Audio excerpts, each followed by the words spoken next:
ಪೂಜಾ ಅಳ್ತಿದ್ಯಾ? ಏನಾಯ್ತು? ನಿಮ್ಮ ಅಪ್ಪ ಅಮ್ಮ ಏನಾದ್ರು ಅಂದ್ರ? ಯಾವಾಗ್ಲೂ ಯಾಕೆ ನಮ್ಮನೆಯವ್ರನ್ನ ಎಳಿತ್ಯಾ? ನನಗೆ ಯಾರಾದ್ರೂ ನೋವು ಕೊಟ್ಟಿದ್ರೆ ಅದು ನಿಮ್ಮನೆಯವ್ರೆ, ನಿಮ್ ಸಂಬಂಧಿಕ್ರೆ. ಯಾರಿಂದ ಏನಾಯ್ತು? ಕರ್ಣ ಬಾವ ಇವತ್ತೇನೆಲ್ಲ ಮಾತಾಡಿದ್ರು ಗೊತ್ತಾ? ಆದ್ರೆ ನಿನ್ ಮಗನ್ ಕೊಂದಿದ್ರಿಂದ ಅಲ್ಲ, ನಿಮ್ಮೆಲ್ರಿಗೂ ಒಳ್ಳೇದಾಗ್ಬೇಕು ಅಂತ ಬಯಸಿದ್ರಲ್ಲ, ಅದು ಅವ್ರು ಮಾಡಿದ ಕರ್ಮ. ಅವಳೊಬ್ಳು ಬಂಜೆ ಬಂಜೆ ಬಂಜೆ, ನನ್ ಮಗುನ್ ಕೊಂದ್ ಪಾಪಿ. ಪೂಜಾ, ನಿನಗೆ ಸೇವಂತಿ ಕಂಡ್ರೆ ಆಗಲ್ಲ ಅಂತ ಏನಕ್ಕೆ ಅವ್ನ ಮುಂದೆ ಒಪ್ಕೊಳಕ್ ಹೋದೆ? ನಾನು ಎಷ್ಟು ಉದ್ದ ನಾಟಕ ಆಡ್ಲಿ? ಮೊದ್ಲಾದ್ರೆ ಈ ಮನೆ ಕೈ ತಪ್ಪ ಹೋಗುತ್ತೆ ಅನ್ನೋ ಭಯ ಇತ್ತು. ಆದ್ರೆ ನಾವೀಗ ಅದನ್ನ ಸೇವಂತಿಯಿಂದಾನೇ ಬರ್ಸ್ಕೊಂಡಾಯ್ತಲ್ಲ, ಇನ್ಯಾಕೆ ಹೆದರ್ಕೋಬೇಕು?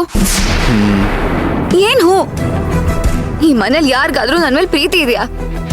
ಪ್ರೀತಿ ಮನೆ ಹಾಳಾಗೋಗ್ಲಿ, ಸತ್ತಿರೋ ನನ್ ಮಗು ಮೇಲೆ ಸ್ವಲ್ಪನಾದ್ರೂ ಕರುಣೆ ಬೇಡ್ವಾ?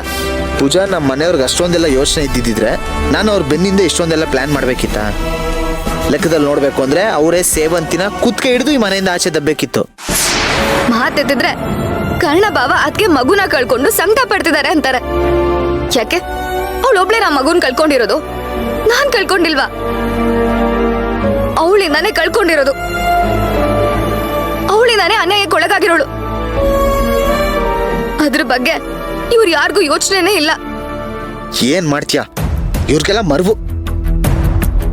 ಅವ್ರು ಮರ್ತಿರ್ಬೋದು ಅಶ್ವಿನ್, ಆದ್ರೆ ತಾಯಿಯಾಗಿ ನನಗ್ ಮರೆಯಕ್ ಆಗ್ತಿಲ್ಲ. ನನಗ್ ನನ್ ಮಗು ಪದೇ ಪದೇ ನೆನ್ಪಾಗ್ತಾನೆ ಇರುತ್ತೆ.